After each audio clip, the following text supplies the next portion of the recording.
Capturing the sense of fleeting moments is difficult in a medium where every moment will last forever, immortalised on the page. No matter how hard the comic might want you to move along from it, the panel remains there, static forever. So getting the feeling of something you can't quite touch isn't as easy as it can be in, say, the other big visual medium of film. This time on the show, I want to dive into an incredibly effective approach by Tillie Walden from The End of Summer, and look at how it creates that effect perfectly. You're watching Strip Panel Naked, I'm Hass, and I'm going to show you some of the cool stuff lurking in the pages of some of the best comics. Okay, so first a bit of setup.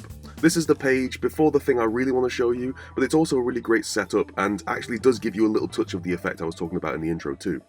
It's a 12 panel grid, something helped by the page size and format of the book, which is a slightly different size than sort of traditional US monthly comic, and it allows it to have 12 equally sized panels, which gives it a very particular rhythm. And you can tie this in somewhat into the last episode with Strip Panel Naked, where I talked about Patricia Martin and Raoul Allen's approach to panels as units of time in their Wonder Woman issue. Here, Walden gives us something similar, a regular pattern of panels that conveys roughly a similar amount of time throughout. Very regular on purpose, like a ticking clock, but that ticking clock ends up stopping as it comes to the next page. But by doing that, as we talked about many times on this show, by having a regular set of panels that convey roughly the same amount of space on the page, it gives them all about equal importance. So the way to change that is by changing the visuals inside the panels. That's how you can make one panel sing above the others.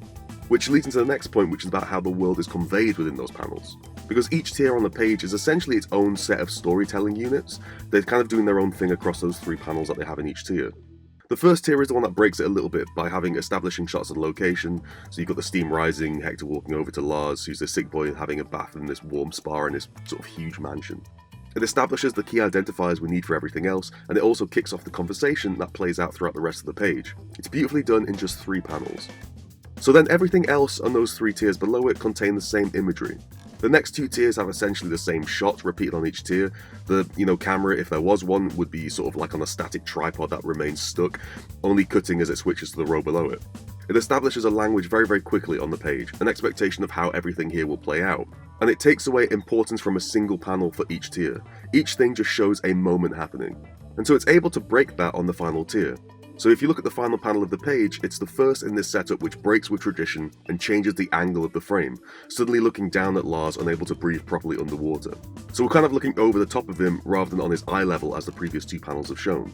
It's a setup and drama that leads us into the uneasy world for the next page very, very well. And the other thing that I really want to talk about in this episode is what actually happens in the first panel of this tier. Because you can see how Lars's dialogue has kind of been cut off from the right side of the panel.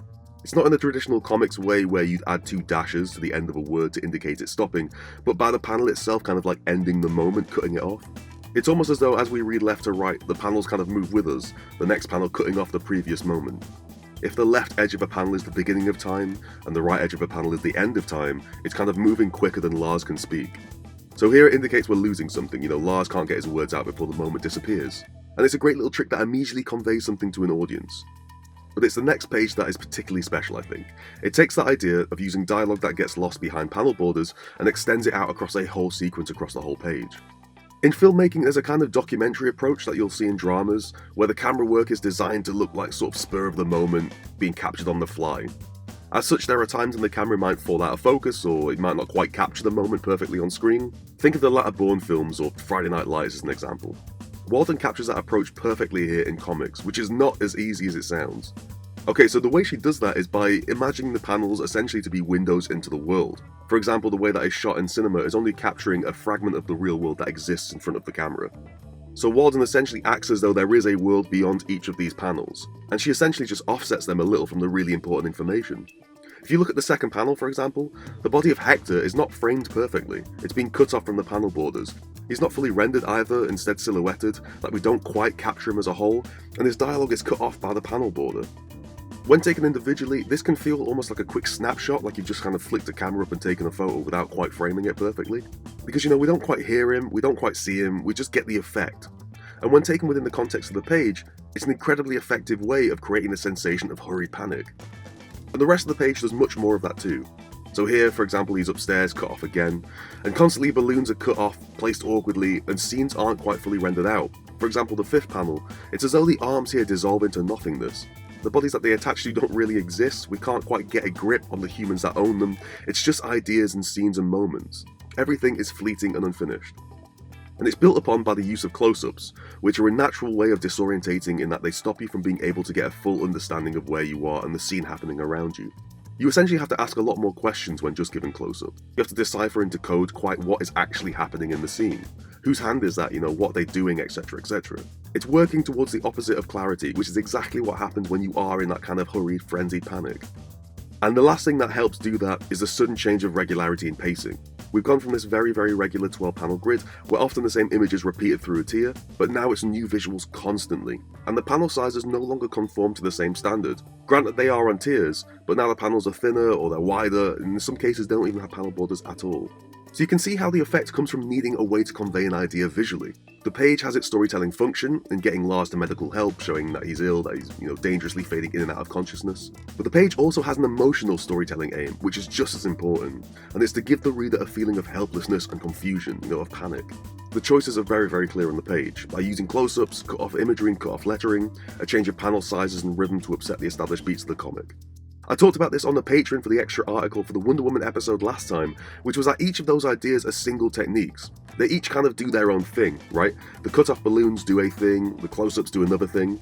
But what's really masterful is understanding the combinations of these tricks and techniques to achieve something much, much deeper and much, much more effective than any one thing can give you. Here, Tillie Walden gives you a bit of a masterclass on doing so, showing how even though comics may be static, how even though each of these moments will live on the page forever accessible by the reader, even with those huge challenges, you can still make a page feel like its moments are disappearing right as you read it, that you can never quite catch what the panel really wants to show you. This is working against the natural direction of the medium of comics, but Walden makes it look so easy. Thanks for watching. You can support Strip Panel Naked via Patreon, where you get access to years worth of extra content analysis and writing. You can buy my Eisner-nominated comics magazine at panelxpanel.com, follow me on Twitter at HassanOE, and you can click subscribe and that notification bell to keep up to date with all the latest episodes, and I will see you next time.